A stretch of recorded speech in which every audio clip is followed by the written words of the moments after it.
Yes, guys, how you doing? Welcome back to Football Inc. Football Stink to some of you. Hi, I hope you are all happy and healthy doing the things you love. It's Tuesday. It's 18th of November. We are almost through the worst part of the year, the third and final international break. It's almost over, and we've got some massive games to talk about this weekend, but we also got to talk about a couple of big international games tonight. Wales and Scotland. Both fighting for their World Cup lives tonight. It's going to be fascinating. But on top of that, we've got some really interesting stories, guys, in the world of transfer news, views and clues. A gentleman's agreement has already apparently been struck with Joao Gomes to go to a certain Manchester club. Devastating news if true, because I think he's an absolute baller and a player that I know Jonny and I would love to see come to our club. But either way, we'll talk about all of those things. Before I come to Jonny and find out how he's doing, before you ask me what's going on with my head, no, I have not joined an Indian religion. That is something else that's going on, and we're getting cancelled straight off the trap. But guys, do please smash the like button for me. Hit the subscribe if you haven't already. Hit the notification bell and drop the comments thick and fast. Let us know your thoughts on today's topics. And finally, we are, of course, also available on all of your favourite podcast platforms, Apple, Amazon, and Spotify. If you are interested in that sort of thing, then please find us over there or look in the description for the links. Give us a follow and a rating. Jonny, how are you, buddy? Good to see you. Yeah, lovely picture, by the way. Lovely picture. Thank you very much. I think your intro was spot on. No pun intended. I hope it's a spot, mate, because I don't know what it is, but it looks a bit dodgy. It's not a spot. It's not someone's left their mark on you, that's for sure. Coming back. Birthday tomorrow. Big birthday tomorrow. Yeah, birthday tomorrow. Mate, happy birthday. I know. Don't even look 30. I know. And fly home on Thursday to the cold. Looking forward to the North London derby. Listen, Sean. Have you got a ticket yet? No. I'm hoping to. Disgrace, Jonny. How are you not getting a ticket for that game? I don't know, mate. I don't know. Listen, I hope to have one by the time I get back. Fingers crossed. Listen, I mean, look, it's the lull before the storm. No more breaks to the end of March. It's relentless. Whether it's 2 or 3 games in a week, not 3 games per week. I have to get my wording right. 3 games in a week, not 3 games a week. But it's going to be tough. You don't want to be suffering an injury crisis going into it. Our club has just had an injury crisis all season, so it'd be nice to be coming out of it, but it doesn't look like that's going to happen. So it's going to be hard. It's going to be relentless, and I'm looking forward to it, Sean. Looking forward to it. The game Sunday. The resumption. The general resumption of football. Yeah, mate. Honestly, it's so weird, isn't it? Like, I know we do this for spend a lot of time talking about football, but I went down the local co-op today, and there's a guy in there who's a massive Fulham fan, but he's just a co-op worker, not just a co-op, he's a co-op worker. He's a young guy. Yeah. And I'm like, all right, mate. And he's like, yeah. I was like, you all right? You're usually quite peaky. You all right? Everything okay? He's like, I'm just fed up. And I was like, what's happened? You had a row with your boss or bird? He goes, no, I just fucking hate International Week. I was like, Jesus Christ, I thought someone died. But it's like we have to figure out a way to not have to have so many bloody international games, international weeks. It's madness, isn't it? Absolute madness. I mean, this year's just been crazy. Next year, they're going to consolidate. We're not going to have 3 international breaks of 2 weeks. We're going to have 2 international breaks of 3 weeks, I believe. Yeah, you're going to go away somewhere nice. I'm going to go on a cruise, mate. Every time there's an international break. Jonny, by the way, ladies and gentlemen, he books his holidays around the football schedule. If you've noticed, every time there's an international break, Jonny's off somewhere on his hollypops. Like, I think, Jonny, next year you and I, and we'll get the families together. We'll go on a cruise together. Not that sort of cruise. You know what I mean? You know? I have actually screwed up though, because I have actually booked Japan twice. Both times had to be cancelled during COVID, and I promised I would 100% go whenever I could for the cherry blossom, whatever. And I've suggested you better not be going during the last week of January, mate. No. It's worse, mate. It's end of March, April, just when the nitty gritty goes. I'm doing Japan and South Korea. and I'm going to be having to come from the Yokohama Arena or something. I don't know how I'm going to do it. I really don't. See if we can interview. See if we can get an exclusive interview with Something Wong. Something. Yes. Oh no! It happened again. Coming from the lovely Long Time Arena. I'm looking forward to it. I'm going to get myself a Son shirt. I don't think I possess one, but I think I'll get one just so I can walk around Seoul and see. And maybe I'll get a Takai one if he ever plays for us. Yeah, that'd be cool. I wouldn't hold out much hope. But look, big games coming up. Tonight's game, Scotland against Denmark. I thought the Danes were home and dry, if I'm brutally honest. I thought Scotland would be going into the playoffs. I think Moldova, is it? Their only point that they've got. I think, is it Moldova or someone like that? Got a draw. The first time that they've got a point in the game, in the group, should I say. And it gave them a second chance, Scotland. I think it's 1 point, wasn't it? Yeah, Belarus. 1 point. It's the only point they won was away to Denmark. Where's the game? Is the game tonight in Scotland or is it in? It's at Hampden Park. It's at Hampden Park. So it's going to be a fierce game. I honestly thought Denmark were going to cruise that group, if I'm brutally honest, but they obviously didn't. Not quite like these guys. Where are they? These ones here, mate. Look at that. 37 goals scored. Oh, no. It's unbelievable. I'll tell you what, mate. Norway. Well, let's have a look at this team, right? Who they played the other day? Where did they beat? Italy, wasn't it? They beat them 4-1 away from home, right? This team. Wait, by the way, look at the team they played against. Right? Di Lorenzo, baller. Mancini, Alessandro Bastoni, baller. Di Marco, Inter Milan, baller. Locatelli, Barella, Fratesi, Esposito, Retegui. I mean, they could do with a bit more striking talent, I think. But are they, Sean? That's the point I asked the other day. They've got a wonderful defense. Wonderful defense. But in our head, we look at the Italian team and we expect the quality. But the truth of the matter is, Sean, they got beaten 4-1 at home, and they've not had a great campaign. I mean, there's no one else in that group of note, is there, really? And to lose 4-1 at home is pretty abysmal. I don't remember the last time I saw Italy beaten 4-1 at home by a team like Norway. But look at the Norwegian team, right? This is the geezer Sorloth he's like a mini Haaland. He's like 6'4". He plays in La Liga, doesn't he? He plays for Atletico Madrid, right? Yeah. He did nothing in the Premier League, but he's an absolute unit of a guy. 195, right? So he's about 6'4". And then you have his playing partner, Erling Haaland, who's also 195, right? So you've got two absolute units at the top end of the pitch, and you've got this little git, Antonio Nusa, feeding them unbelievable supply. I mean, what a player Antonio Nusa is. Yeah. Unbelievable. On the right-hand side, they've got Torsfitt. I think that's Eric Torsfitt's son, by the way. Do you remember Eric Torsfitt, the Tottenham goalkeeper? Eric the Viking. Eric the Viking, yeah, I'm pretty sure it is Eric Torsfitt. There you go. It is Eric Torsfitt, yeah. It's his son. He plays for Sassuolo. Very good. And I think you got Patrick Berg. You got Sander Berge, the Fulham player, and then you've got is this Patrick Berg of Bodo fame? Yeah, it's that baller from Bodo that scores all the goals. Yeah. I tell you what, mate, they might not have a huge amount of depth, but their first 11 is dangerous. If you were in an office environment and you pulled Norway out of the traps, out of the bag for in a sweepstake pick, you wouldn't be disappointed, would you? How do you stop Erling Haaland? How do you stop Erling Haaland? Even the best defense in the game. Italy's defenders pride themselves on their defense. They're very good, and they get walked all over by Erling Haaland. And they've got the other geezer next to him who's lanky and strong as well.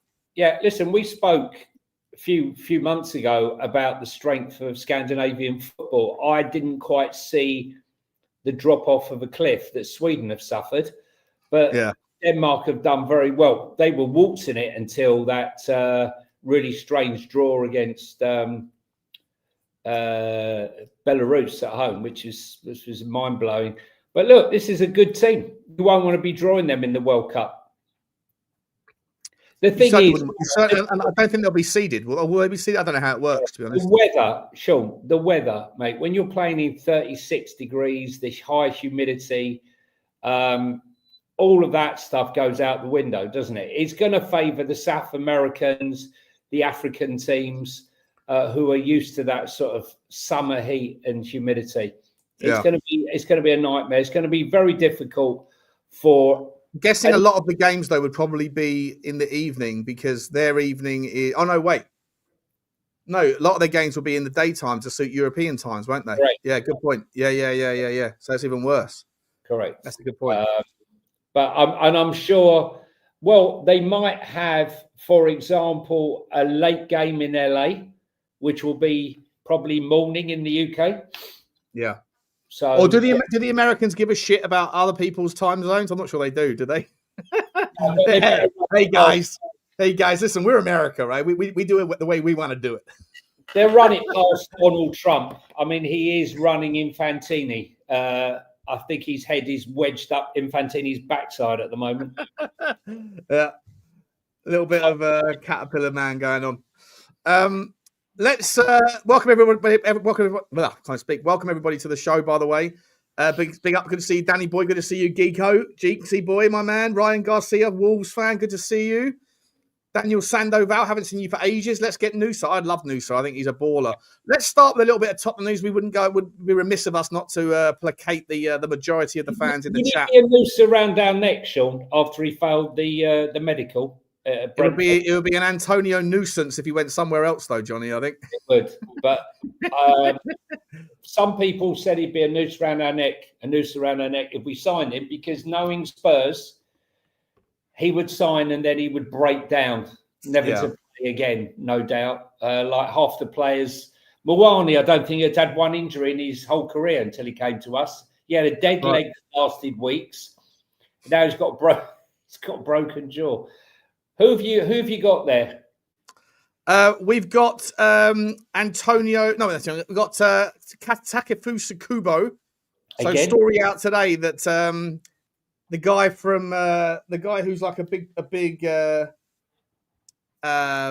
Sociedad journalist. They do like a giant round table transfer special for La Liga, and they had I forget his name. I did a video about it earlier. I butchered all the guys' names. They all had weird names. He said that if Tottenham bid 60 million euros, it will be accepted, and they can't turn it down. He's a great player. They don't want to see him leave. They equally don't want to see him leave for only half the money that they would get for him, because the other half would go to Real Madrid. But they're talking about it like it's, I don't know whether they're clickbaity like the rest of us, or whether they're talking about it like it has noise and momentum. Kubo, mate, look, brilliant player. He is a fantastic player, but is the size thing an issue for you? Of course, it is for me. Look, we don't want Richarlison to go, but if anyone bids £60 million, we're going to have to let him go to balance our books. Mate, I've heard it all before, right? Okay, yeah, he ain't worth 60 million. Who, Kubo? No, not in my opinion. It's too much risk with the Premier League. I don't know how he's going to perform there. Performing in that league, great. But I don't know for 100%. I don't think our club can afford to take any risks now on another lightweight player that may or not work out and be able to cope with the Premier League. I think right now I'd like to see a couple of oven-ready Prem players, to be honest, come into the club. That's what I'd like to see. Listen, that's why Antoine Semenyo, is such a. Whoever gets him, you know what you're getting with him, right? You know what you're getting with him. But the Kubo thing, mate, let me pitch it to you a little bit differently, because I looked at his stats, in detail, and his progressive passes received a 95th percentile in the top 5 leagues. Other things that are supremely high, his take on attempts and his take on completion ratio are unbelievable. Like, if you give him a little bit of space, he'll run it past you either side. And if he doesn't get it past you, he's usually drawing a foul. And Tottenham are a team that currently are trying to set up in a way to take advantage of set pieces. 100%. Yeah, You know, we're good with corners. We're decent with throw-ins. If we can get free kicks in and around the area, he also takes the ball into the penalty area with the ball at his feet in the 98th percentile, I think, 97th percentile across the top 5 leagues. So moves into the final third, moves into the penalty area, and then he takes players on. And if he doesn't get past them, he draws a foul. Those sorts of things are super valuable. If in a world where you're going towards set piece FC, you probably can afford to have one guy on your team that's a little bit smaller. You know, and if you do have players like James Maddison, you have players like Xavi Simons, and you have a player like him, as long as you've got the bulk and the strength elsewhere to kind of counterbalance it, then I don't think it's necessarily a nightmare. But I definitely hear you that the size thing is a problem for sure. Listen, I like the player. I like a brave player. I like a player that takes players on. But £60 million, euros, euros. If we're dining at that level, I just feel that I'd like something more certain, Sean. That's all I'm saying. You know, I'm not going to be devastated if he comes, but look, it depends. He's a right winger as well, by the way. So what does that mean? Like, yes, you might be able to put him on the left side, and then he uses he's more left-footed. So you put him on the left and let him take players onto the outside to try and get the corner kicks and the balls in and stuff, maybe. Or do you reshuffle? Do you put Xavi on the left? Do you put Kudus in the middle, and then do you put him on the right? I mean, it's another option, but it's not a clear solution for me. Yeah, I just I like the player. I just don't like the price. And listen, there's a whole series of things that I'd have to weigh up first. You know, how much money are we looking to spend in the January transfer window? You know, do we have 65 million? If I'm only buying 1-2 players, he's back of the queue. He's back of the queue. I'd buy Adamara Lukeman or loan Lukeman.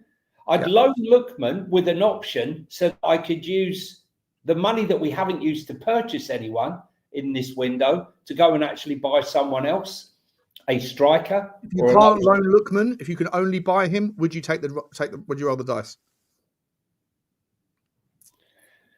35 million euros, I'd roll the dice. I would. Yeah. I think you might be right. I think your intimation about, like, I don't want to say this as a broad sweeping brush, but I'm going to say it anyway. Forgive me, I'll play the cancellation track afterwards. But I think that there is some racism in Italian football that might play a little bit of a part. I don't necessarily know with him specifically, but there certainly was with Osimhen, right? There was, yeah. And there certainly was, but there's been lots of examples of it. And I don't think it's necessarily too much of a stretch to think that there might be some of that in there, or at least the belief that sort of thing's happening. If there are issues, if there are concerns, I'm not sure. As you said, Johnny, it's not always a one-way track. A lot of the Atalanta fans defend Lukeman and think that he's on the receiving end of the bad side of that stick.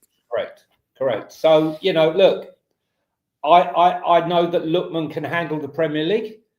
I believe that he's a better player than when he left the Premier League. Physically, he's stronger than when he left the Premier League because he was a young kid. And I just think that he's got the attributes that we need now. He would click as my oven-ready Premier League ready to go for not serious money. And I'd like to build up. You take Nusa from your club? Yeah. Again, depending on the deal, the price.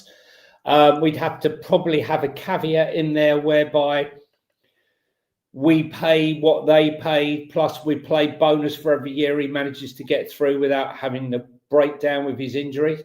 That is going to be He can ride a tackle, right? So he's not a huge guy. He's not tiny. He's not like Kubo. He's like he's tall, but he's not heavyweight. But he can ride a tackle. He's fairly what's the word? Not combative, but he's fairly sturdy. Compact. Not maybe compact. Maybe I'm not sure what the word I'm looking for. Maybe the C word wasn't the word I'm looking for. But he's fairly he's tough. He's a tough player despite the fact that he's a take-on guy. So I think that he might be able to work. Listen, it's not out the realms of possibility. Knowing full well that Thomas the Frank engine or Thomas the Blank engine, whichever one you want to choose.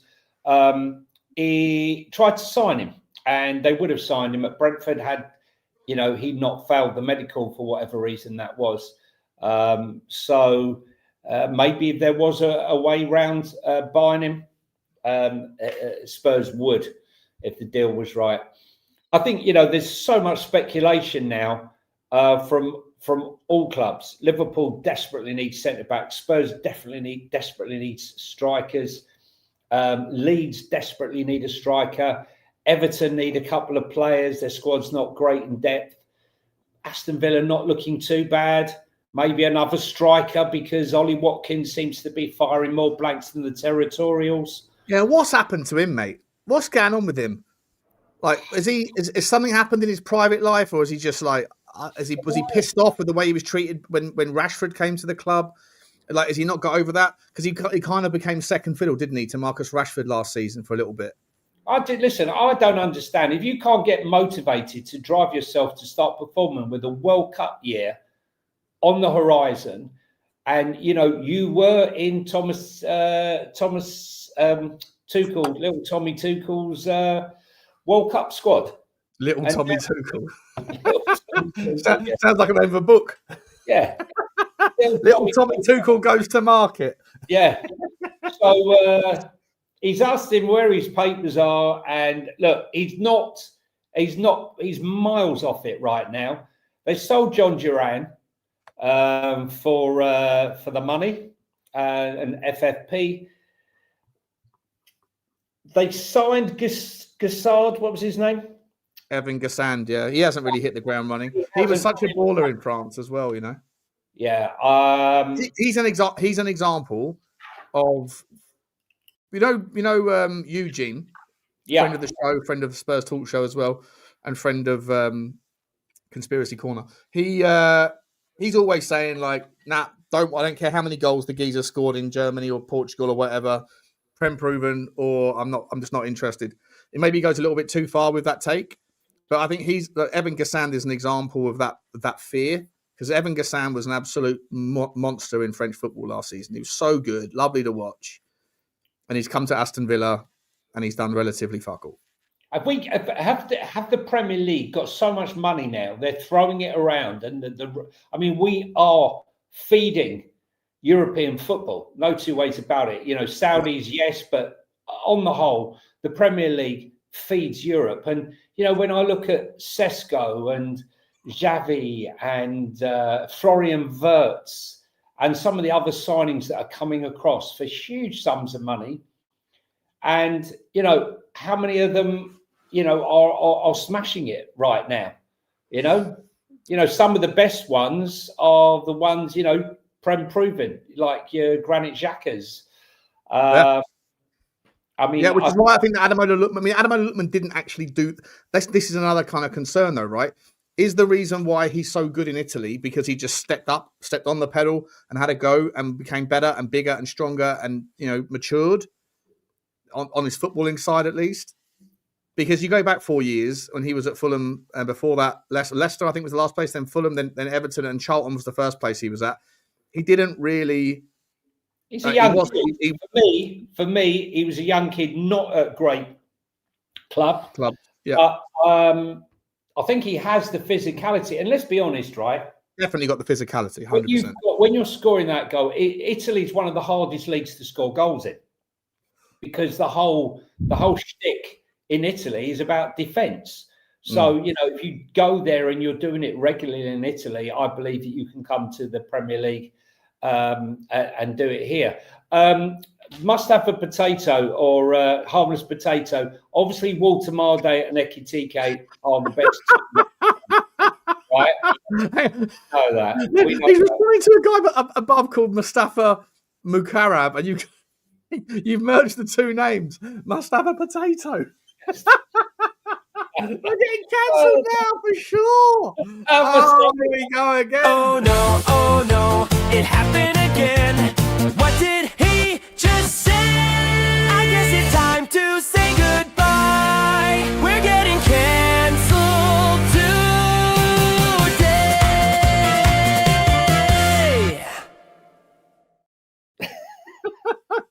Oh dear. No offence, guys. No offence in the chat. No offence. Pint instead. Maybe that will help.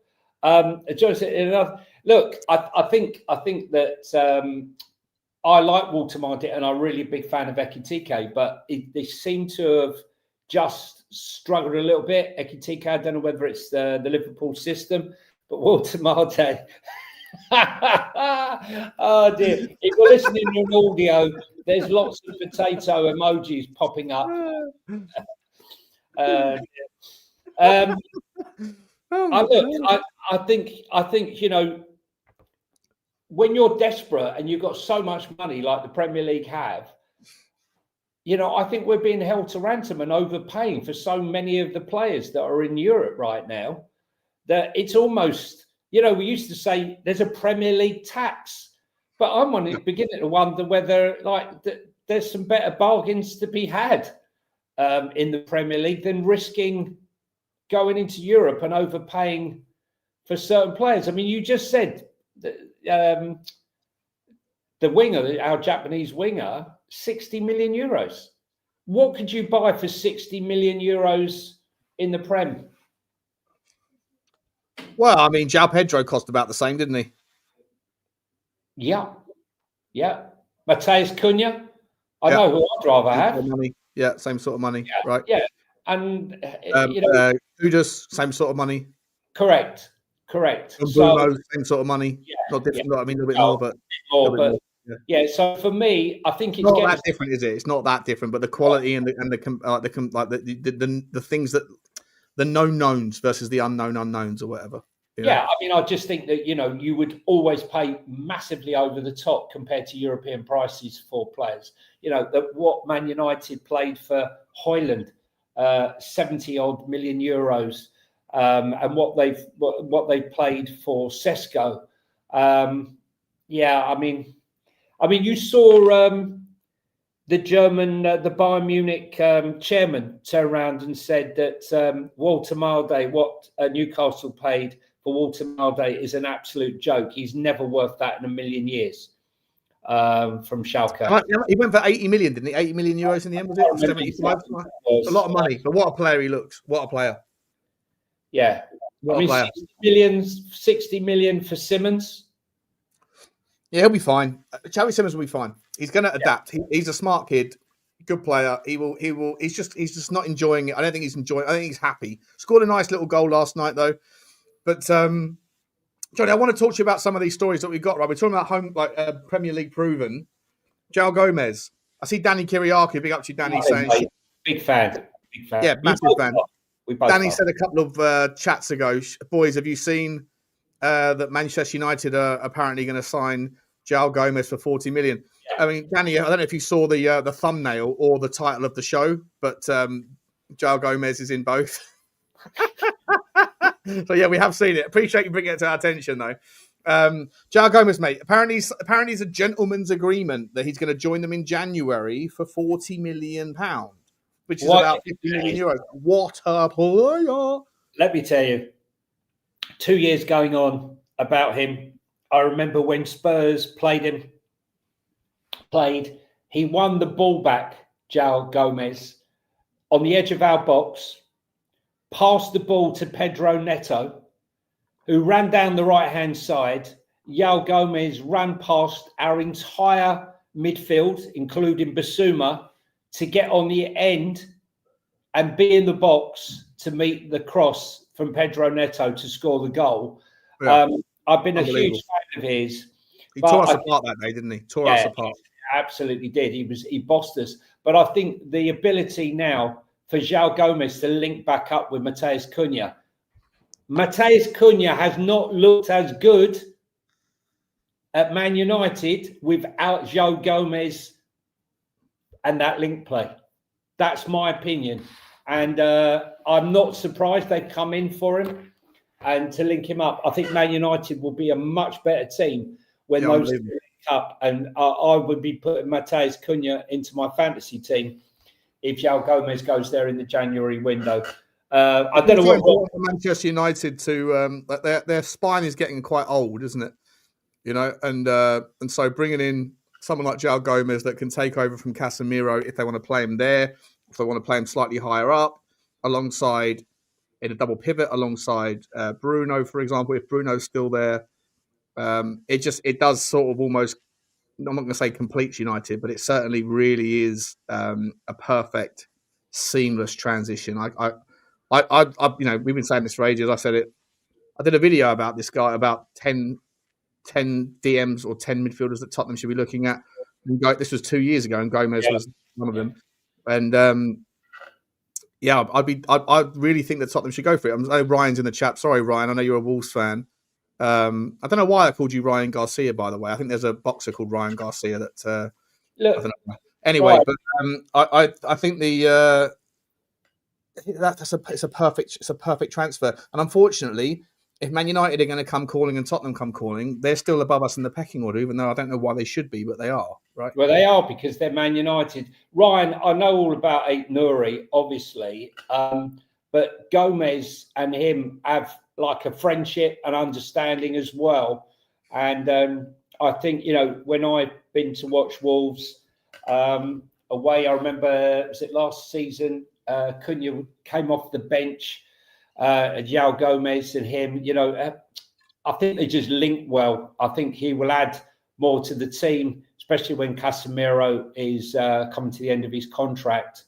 Even though, Sean, apparently Man United could extend it by one year, which is Casemiro. Yeah. Can I just ask you, there's one other one, which I was a bit surprised about. I didn't know. Spurs looking to add 1 year onto the balloon specialist, the blower of balloons, Bissouma. Yeah, I saw that as well. To his contract. How much could you get for him, knowing that he's actually in the dickhead category of players that you might not want in your club? Does that get them 10 million? Yeah, it probably does. But we couldn't sell. We were trying to sell him last summer, and we couldn't sell him. So he had conversations with Galatasaray.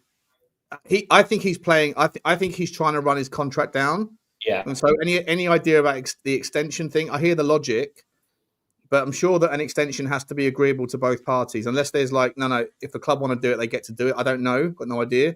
But if it's the latter, then sort of maybe. But at the same time, all you're going to have is another player who's going to go, okay, fuck you. I'll wear down my contract another time then. I'll walk away from Galatasaray. I'll walk away from Italy negotiations. Although all the chances that he had to leave in the summer, he walked away from what we've read in the news. Yeah, I mean, I don't know how much of it's true, but.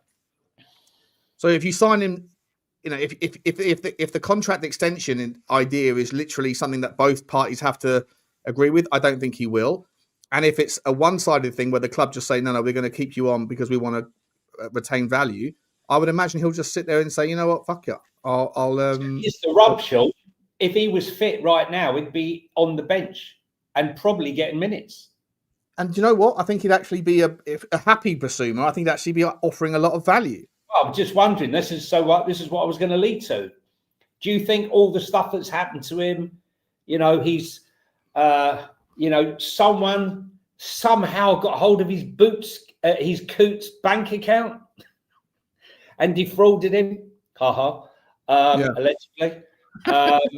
And all the stuff with the balloons and the arsing around and the shenanigans, He turns up late, mate. He's just not a serious professional, is he? That's what I'm saying. But has he had a wake up? I don't think he can have an epiphany, can he? I don't know. I mean, how old is he? 29, 28. That old, is he? I don't know. I think he's 28, 29. 29, yeah. Yeah. So, he's also, if we were to extend and he was to run that contract down, it's basically just wasted 2 years of his career, isn't it? And is all that necessary for Tottenham to try to get like 5-8 million quid out of him? I don't think so. It was worth it maybe for Sonny. Like we got an extra 20 million quid, didn't we? Or 18 million quid out of Sonny for that thing. But I don't know. I don't believe it. I think Bissouma will just walk away at the end of the year personally. Just quickly, Sean, have you seen that Rodrygo news? Is there breaking news? It's Rodrygo goes. That's his name. Rodrygo goes. Rodrygo stays. Rodrygo may stay. He might go. Oh, no. Gabriel Bomba out 1 to 2 months. Yeah, it'll be 3 weeks. What's the news? Gabriel Bomba. No, the Rodrygo. Is it that he's going to Arsenal? Football transfers. I'm not sure I trust football transfers. Well, I've got to be honest with you. It was declared today that Arsenal would have to sell one of their big players in order them to be able to sign a Semenyo or a Rodrygo. I find that one hard. Vinicius Junior. Bombs. You just tell me. Just you know what it is. You know what? Because we're doing a live recording here, Angus. Can you just let me know what it is? You're saying check for. Just post it. Just post it, bro. Just post it. Just let me know what's going on. But there's other news, mate. Have you seen this one, buddy, Johnny? Michael Oliver is set to referee the North London derby, and Arsenal fans are unhappy because we know that Michael Oliver is a Man City fan, bought and paid for. You know, well, he hates us, mate. He hates us, right? I'm going to post, actually, as soon as this show finishes, if anyone follows me on Twitter, I'm about to post a video that I posted a couple of years ago of Michael Oliver stood right in front of Declan Rice, absolutely booting Ben Davis into the air, right in front of him, and waved play on. It was only VAR. And then, wasn't it last year, Dejan Kulusevski? Last year? Yeah. A good goal. I'm just not sure who does Michael Oliver hates Tottenham because he's a Newcastle fan, but he's also bought and paid for by City. So maybe the hatred evens itself out, and maybe we get a little lean. I don't know. I think we might get a little lean on that one. He hates us. Stay tuned after this show, and I'll be posting it. In fact, I might post it in a minute. It's a laughable challenge. I was the last person I wanted. You know, give us some luck. At least we could have had Mike Dean, who jumps and celebrates when we score. That video, by the way, that we looked at a couple of days ago, there was like 3 or 4 different moments captured where he's like, "Come on, play on, it's a goal!" And he's still running about like this, sprinting like an absolute lunatic. All right, so we're saying Joao Gomes to Man United. That's bad news for most of the football world, but good news for United. What a player! Yeah, great news for United. Great news for United. And then Liverpool news. Semenyo to Liverpool looks like if it's true what the Athletic have posted that the release clause is 65 million quid and is triggerable from January at some point in January, according to reports this morning. Liverpool are all over it like beans on toast. I'm more likely to believe the Athletic than any other source. They have a reputation to uphold. So, I mean, Semenyo makes sense. We've spoken about it. We can see them maybe trying to offload Mohamed Salah. He just doesn't seem to be at the races, and use that money to fund the purchase of Semenyo. And what a player he'd be for them. But this news here, if Angus is true and Football 365 has got any truth in it, that Arsenal have settled on an offer of 60 million euros with a further 20 million in achievable bonuses for Real Madrid winger Rodrygo. I think for that deal to be done, they'd have to be selling Martinelli and Trossard, I would have thought, Sean. Unless they're making up the FFP and PSR payments as they go along. Yeah, I mean, they got that 3 year. It's a 3-year roll, isn't it? But at some point, Arsenal need to slow down on their spend. It's understood that Arsenal, maybe they're gonna, maybe Arsenal will just sell Lewis. What's his name? Lewis Skelly. Yeah. And that's all profit, isn't it? It's understood that Arsenal, Tottenham, and Manchester City have all submitted offers totaling 60 million euros plus another 20 million. In achievable add-ons for the Brazil international. Those offers had prompted Xabi Alonso to tell Florentino Perez that he should seriously consider selling him as the manager accepts Rodrygo's time at the club may be coming to an end. The report adds, within the coaching staff, there's a conviction that the project doesn't depend on Rodrygo. The Brazilian international maintains enormous ambition, but the level of influence he's shown doesn't match the role he's demanding. Where's this report that it says? Yeah. So I'm not sure where it says that he's chosen Arsenal there. It just says that he's ready to allow Rodrygo to join Arsenal or another club. All that football365.com are doing, if this is true in any way, shape, or all your form, bases, Sean. all they're doing, if there's any truth to it, all they're doing is recognizing the same thing that Henry Wright realized a long time ago, that Lee Gunner realized a long time ago, that Terry Flewers realized a long time ago, that if you make everything about Arsenal, you get a hell of a lot of clicks. Listen, because the Arsenal fan base are thirsty for all sorts of information. That's all that's going on here. He could join Arsenal or another club. How to cover all of your bases, or every other club. They're just doing the Arsenal are scary. Arsenal are incredible. This is what they do. This is what all content creators do. Talk about Arsenal, you get the clicks. Arsenal fans are a thirsty bunch. They're a thirsty bunch, Johnny. That's how it works. I honestly think that the Rodrygo Gomes story has been used more than any other story for any other player in the last year. Honestly. Because, I mean, he's going, he's coming, he's coming, he's going. We had it all summer. We've had it since the window closed that he's not happy. He is happy. He wants to stay. He wants to go. And now the rumours and the stories have started again. How many minutes has he had, Sean, this season? About 100 minutes all season. Yeah. 120 minutes. He's got 175-minute spell and then like 8 minutes, 5 minutes, 8 minutes, 7 minutes, whatever in the 10 games, 10 games. Anyway, he ain't going to Tottenham, that's for sure. Let's be honest. Angus. What are we doing here, bro? I think that he might end up at Tottenham because he's going to get minutes at Tottenham. He's not going to get as many minutes at Arsenal. How are you going to keep him happy and Martinelli and Trossard and Eze and Ghostagard and Saka and Nwaneri and Jesus when he's back and Gyökeres and the other fella from Chelsea? What's his name? What's the guy who was at Chelsea? Johnny, 60 million. Jesse Jackson. No, the guy that Chelsea went to Arsenal, 60 million. What's his name? Oh, Noni Madueke. You got 10 players you got to keep happy for 4 positions. And Rodrygo's the 11th. Come on now. He's not going to get enough minutes. Not going to get called squad depth. You got more depth than the Mariana Trench. If you don't win the league this year, Angus, my man, there are heads and they shall have to roll.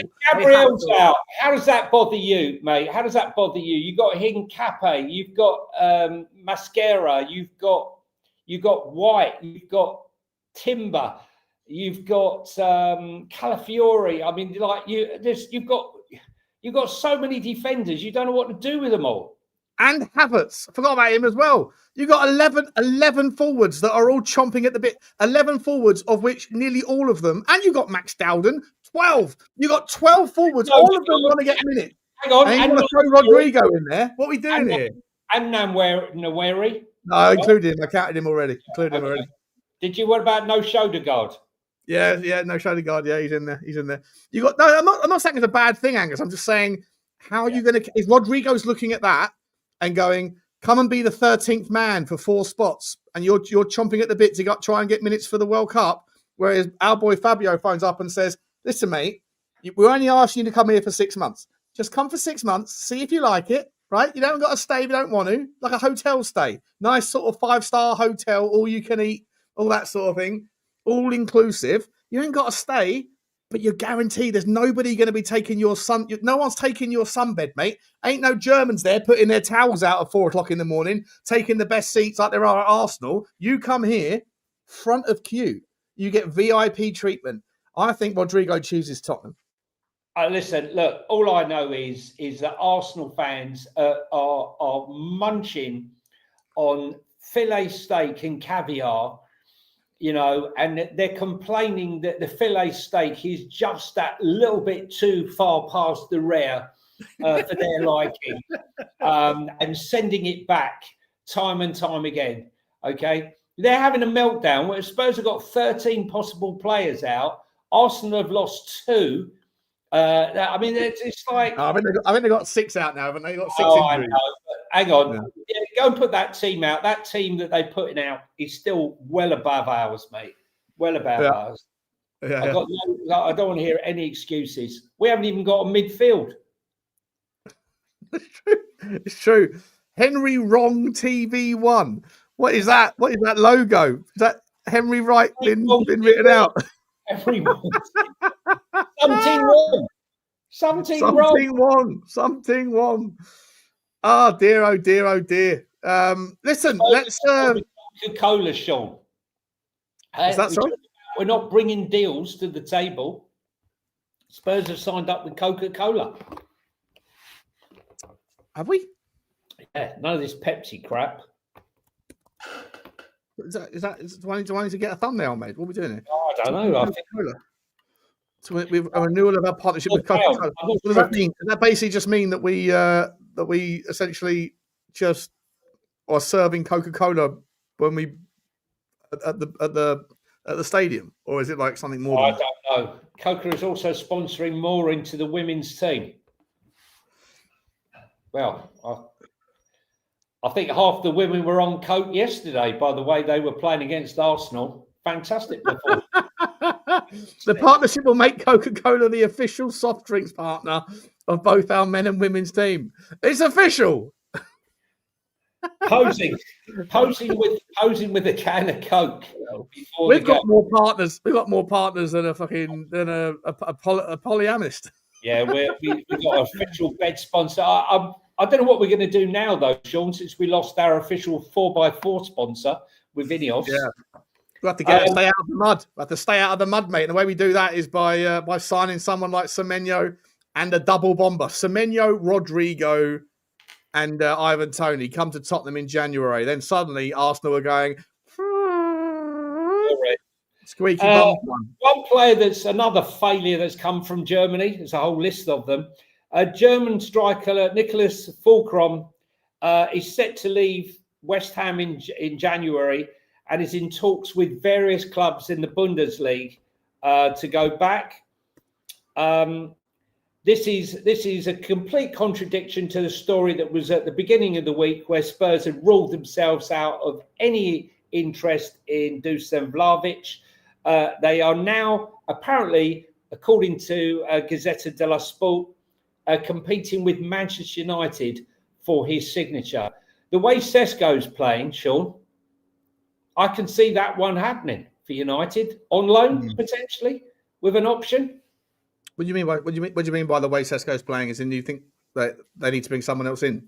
Well, I was thinking, yeah, they could do with another striker, because if they lose Sesko, they got no one. Really? They've got Xerxes. Yeah, he's going, mate. He's going. He's definitely going. Been linked with Roma. Has AZ Alkmaar striker Troy Parrott been linked with a return back to Tottenham Hotspur? Is that what we're doing here now? No, he's not. He's been linked with a move to Everton. To Everton, wasn't it this morning? I saw that. Yeah. West Ham. Wow. What was the other news? Do you know, it's a lot of circulating news. Adam Walton doing the rounds. Marcus Rashford. Going with Adam Walton. Where's he going to go today? Well, they're saying that Barcelona might be struggling to pay for him. So therefore, he may be coming back to the Premier League, but with a rival club. Man United is still after the Belieber, who hasn't really done it. I don't know where Man United are going to get all this money from, because according to Ratcliffe, they were almost broke. So I'm not quite sure. Have you seen the big news, mate? Go on. About Atletico Madrid? No, what's happened there? They've been bought by they've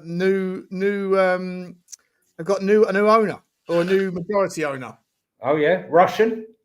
No, Apollo Global Management, the company that we spoke about before. I did a video on them. Yeah. They set up their new sports Apollo Global Sports Fund or whatever, and they bought out Ares. Ares being the company that previously invested in them. Ares obviously own, or are going to own, in all likelihood, Lyon very soon, when John Textor finally pulls the plug on that whole thing. Capital. So just to let you know, Ares Capital have lent a lot of money to John Textor, and he can't get out. This way, they get their money, a nice payday for selling Atletico Madrid, take over Leon due to the loans and non-paid debts, and still probably have to go after Botafogo next, probably, Sean, maybe. I think Botafogo's been distanced, been pulled apart from that whole ownership thing. Okay. But certainly Molenbeek in Belgium is probably next up on the hit list. John Textor's absolutely, but he's so deep, mate. He's so deep. He's up to his armpits in debt, but he still wants to go and get hold of Wolverhampton Wanderers as well. If Wolves go down, I don't know whether he'll want to. He might still want to buy them at a discount. Maybe he will, but he really thinks that Wolves are the perfect fit for this relationship that he has with Botafogo and the South American talent. He's sort of becoming half owner, half agent, half human trafficker. Allegedly, player trafficker, player trader, player trafficker. Tell me something, Rob Edwards. Do you think he made the wrong? I know he's got history, playing history with Wolves and all the rest of it. Do you think he made a mistake going to Wolves just now? Sorry? Rob Edwards, who left Middlesbrough. Yeah. To go. I mean, listen, when he left Luton, I thought, oh, look, his ship sailed. He's gone to Middlesbrough. He's done a very good job there. Are they really going to sell Joao Gomes for underneath his feet as soon as he gets there? If they sell Joao Gomes in January, I think that's the death knell for Wolves. I genuinely mean this. I know that Ryan's watching this. I know Wolves FI is also hangs around the channels. I love Wolves. I think they're just such a nice club. Lovely state. I've been to the stadium. I like the fan base. I love the fact that they bring in all this continental talent when they're young, give them a chance to shine in the Premier League and then move them on or whatever. Their relationship with George Mendes was always really interesting to me. I don't want to. I like them in the Premier League. I don't want to see them go, and I can't for the life of me work out what's happened this season, Johnny. It's like they've got a good squad. I know that they lost Aït-Nouri, and I know that Hwang isn't as good as he used to be, or not playing as well, not delivering as much as he used to be. And Strand Larsen's been a bit of a disappointment this year. But I just think that they're a really nice team, and they've got some really cracking players. And I don't really understand though. Like Aït-Nouri can't possibly that absence can't possibly have fucked them up as much as it looks like they have. There's something else that's happened there. They're nowhere near a relegation team for me. I mean, look, they sold Aït-Nouri and they sold Matheus Cunha, and what did they manage to do? Convince Strand Larsen that there's no way he was going, sign a new contract, and that's about it, really. They didn't make any statement, what I class as statement signing. So they've left them in the lurch. And I don't know, even as a manager, as like Rob Edwards, unless at the interview they've said, look, he's not going anywhere. But I can't, why would you go there when they've sold two of their best players? There's rumours about him selling his others. Who knows how long Andre's going to stay there? They're all selling up. How long is Strand Larsen going to be there? He's going to want out come the summer. Or are they accepting the fact that they're in the shit, that they're going to go down and look to rebuild, in the Championship and come straight back up? They will come straight back up again, wouldn't they? But I suppose if they're accepting their fate, then they can get 44 million, 50 million, whatever for Joao Gomes now. That becomes a little bit more difficult to ask for if you're a relegated team. Right. Yeah. If he goes down, you're probably only going to get 25 for him or something. So, it's it's a shame though, mate. It's a real shame because, like I say, I think the Wolves are a cool club. I like them a lot, and I don't really want to see them go down. I'd like to see. Sounds weird, Johnny, but I also don't really want to see West Ham go down because I like their. Going to the ground though, Sean. It's like the worst stadium on the planet. Honestly, I loved going to Luton away. That ground, it's brilliant. I love going to Ellen Road. I love going to all those old grounds. Going to, West Ham and needing a telescope to see the pitch, forget it. It's got no atmosphere, none at all. Ryan, just to say to you, I must say Strand Larsen looks like he's carrying the hump around him for not being allowed to leave the club. And do you think that's showing in his play right now, and he's playing well within himself? It's not really the way, if you want to make a statement and get out the club, is to keep performing, not to drop off of a cliff. Yeah. Yeah, I think you might be right, mate. I don't know. Yeah, I mean Strand Larsen. I think I see Ryan doesn't like Strand Larsen. I've never seen Ryan say a nice thing about Strand Larsen in the time we've been doing this channel, Johnny. No, he's whenever Wolves come up, even if Strand Larsen's not mentioned, Ryan still comes in with a dig for us. It's like me. We're talking about the missing Harry Kane, and I'll still find a way to throw a little dig towards Richarlison. You know, is X Twitter still down? No, it's back up now. It's back up. Yeah. Oh, mine's down at the moment. I just wondered. Mine's down. Oh. I don't know whether. Yeah, there was a massive Cloudflare problem this morning. I don't know if it was hacked or, you never know anymore, do you? But I certainly, when I all of a sudden I did that video to show you guys how to do Canva, and I couldn't get into those apps, and it kept saying blocked. It must be a manager or an owner of your network has control of your settings, and I was like, oh, the hackers are back. And luckily, it turned out that it was just Cloudflare, So yeah, I can't get into my Twitter. I was trying to make a post just now. It says not loading just now. I'm just going to see if I can post this now. Let's see if I can post it. It's after the show, Johnny. It's one thing at a time, mate. Come on now. No, I just wondered whether or not there was a. You can put your post up in 15 minutes. Just focus on. No. I'm just seeing whether socials were down in their entirety. Twitter's working. Twitter's working for me, but I don't know if there's a problem with uploads and things. But there's definitely a problem. Cloudflare is taking out 25% of the internet, to be honest. So. Mate, let's have a little look-see at some of the other quick stories before we can round off in a little while. Liverpool's most recent contract offer for Ibrahim Konate, which is described as very generous, will be their last offer of the season to him. He's yet to reject or accept. That's from Sasha Tavalieri. What are you thinking about that? You think he's going to go? Well, I think Mbappe's probably rang him about 6 times already today, according to Konate the other day. He says that Mbappe's ringing him every 2 hours, and then a day later he's saying, I don't know where all these stories are coming from that I'm leaving Liverpool. I mean, he's probably behind Rodrygo goes. It was probably Rodrygo goes, Trent Alexander-Arnold, and now it's Konate and Rodrygo goes. So how many times they get mentioned in leaving, coming, staying, or going? Mark Gahey decision is much quieter than Konate's, I would say. Another name that's got to be on that list though is Semenyo. So apparently Duncan Castles, big old Duncan, he's come out and said about half an hour ago, Ruben Amorim reportedly had dinner with Antoine Semenyo in London at the end of last season to assess his character. Omar Barada and Jason Wilcox are also said to have held talks with Bournemouth, and United were willing to pay 55 bar last summer. His release clause is now 65. Do you think there's any chance that Semenyo goes to Man United? And by the way, if they do, if Man United find all this money to go and get Semenyo in January, and they're throwing a hell of a lot of money behind Amorim, who's only recently can we all just slow the fuck down a little bit on Manchester United? They're not back.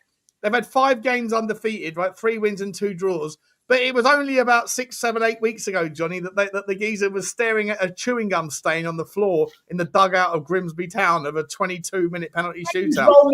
He was rolling sushi on his board. I saw it. What are we doing here? Are United throwing all their eggs into the Amorim basket? I don't know what's going on, mate. But where they got that money from, and what load of bollocks that geezer Sir Jim Ratcliffe was talking about then a year ago.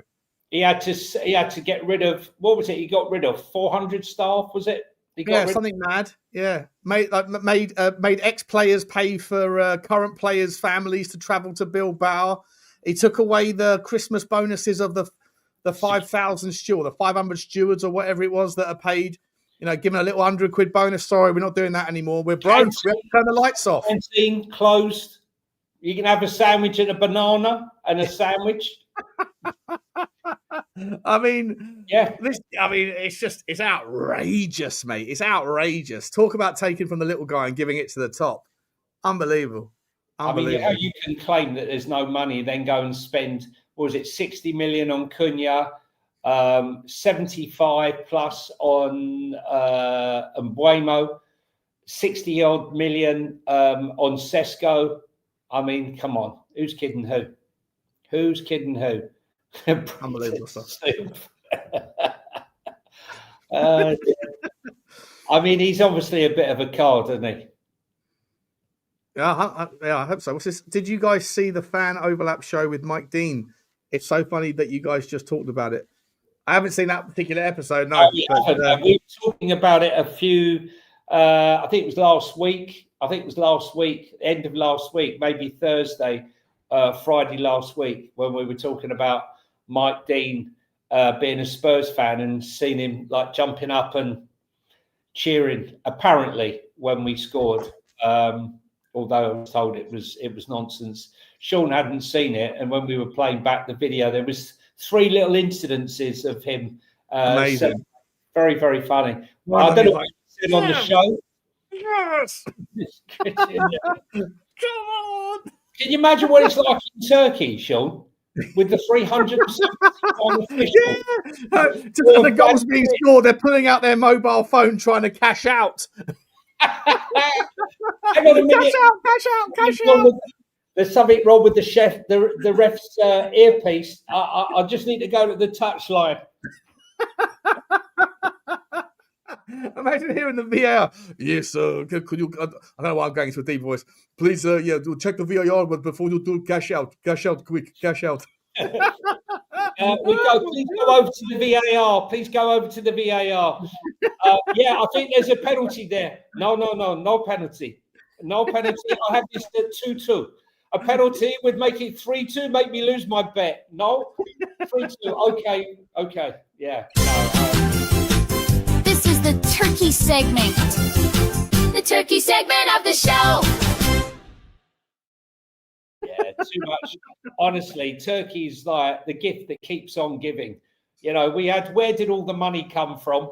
Right? We had players going out there that wouldn't go out there for a month of Sunday, suddenly flying out there, couldn't wait to get there. We got Victor Osimhen's being offered all the gold that he could eat. We got Roman Abramovich apparently being linked with a club out there. Then we see 371 referees and officials out of 571 being accused of having betting accounts, one having 18,000 bets on one of his accounts. And then, as if that wasn't enough, we then had the 102 players being banned immediately, with another 1,000 under investigation. And then we had them trying to get leaked emails coming out of the Turkish FA about how we can get rid of that son of a bitch, Jose Mourinho. Yeah. I mean, but that's the thing, though, isn't it? That was the one that made me sit up and go, he was right. Like Alex Jones in the conspiracy world, people are going, Alex Jones was right about everything. Maybe Jose Mourinho was right about everything. Finally, all those conspiracies. He said everyone was out to get him. It was us against the world for 15 years. Turned out maybe it was. Maybe he wasn't that far off the money.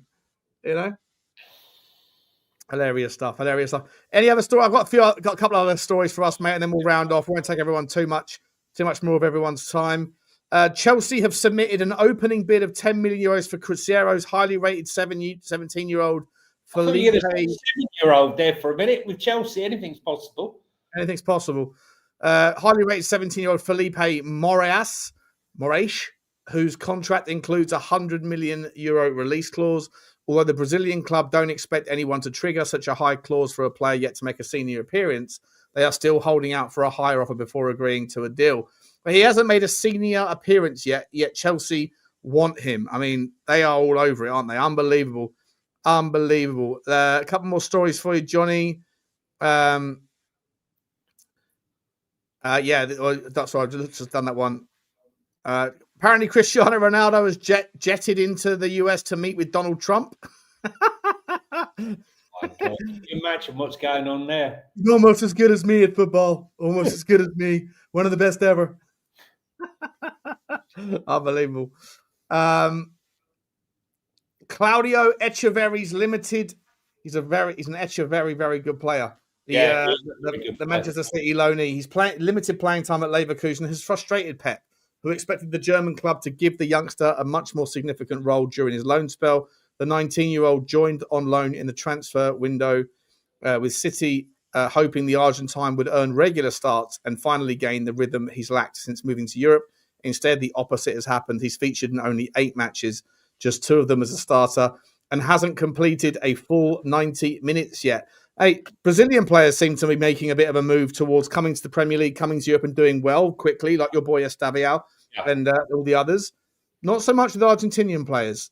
Is that potential sign to maybe for Tottenham or another club to hold off looking at that guy, Lautaro Rivero, the left-sided centre-back who plays for River Plate, another youngster? Is it something in the air of the Argentinian water? Do they not settle as quickly as Brazilians? To be honest, I know we had one that didn't quite work out from Rosario Central, but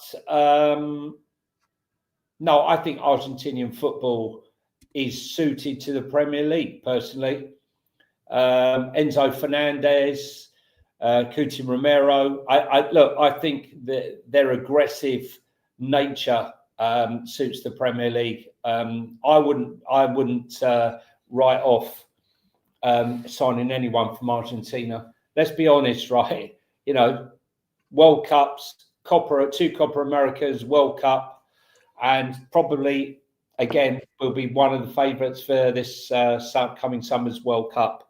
I'm sure they've got even more players coming out. Rivero's older, right? I can't remember. How old is Rivero, Foxy? 22. Let's have a look. Lautaro Rivero is 22. 22, yeah. 20. It's a cracking player, mate. Cracking player. Yeah. Reminds me a lot of Romero. Rivero. Yeah, Rivero, give it to me. I think 22 is okay to take them. You know, I maybe question taking like a 17, 18-year-old and hoping Vallejo, it just didn't happen for him. So, let's wait and see. But I think Alejo Veliz, yeah. Yeah. And he didn't even do it in Spain, did he? They didn't do it anywhere. No. Maybe it just wasn't that good. That was one that went astray. What else have you got there, Sean? You got just a few scraps, mate. We'll round off in a second.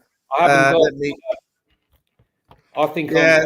Let me have a look. See. If, so just quickly though, sorry. I didn't. There's no more stories, but I want to just on that story about Apollo getting into Atletico Madrid. So they're also saying not only have they taken over from Ares, they bought a massive slice of the current CEO at Atletico. Atletico's revenues are doing that, but compared to Real Madrid's and Barcelona's, which are doing this, Real Madrid are doing this, obviously, but they're miles behind. But the valuation of the football club is valued at 2.5 billion, excluding debt. So 2 billion euros or 2 billion pound, or I'm not sure, 2 billion something. Really? Wow. If Atletico Madrid, right now they have been in the Champions League the last 12 seasons on the bounce, and their revenue is about 400 million euros. So a lot less than Tottenham's. It does justify the valuation of around 3 billion for Tottenham, excluding the debt, right?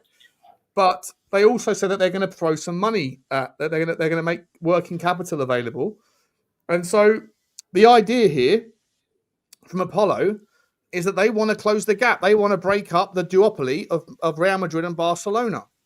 And I think they've got a chance of doing it, mate. They've got a very, very kind of cool brand, Atletico Madrid, right? They've got that kind of street fighter in Diego Simeone. They've got They've got like some really cracking players. They've also got players that might want to leave. They can get big value from. It just goes to show you that I said this a while ago.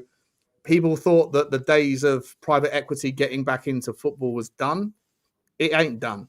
No, There's a bit, but some of the valuations are getting toppy. So people that want to come in now might need to have a longer game view. But I still think there's a lot of value, a lot of money to come into football. Do you think Alvarez now will maybe not think about leaving if they're going to come and spend some money? I'm not sure why he's unhappy, to be honest. Do you know?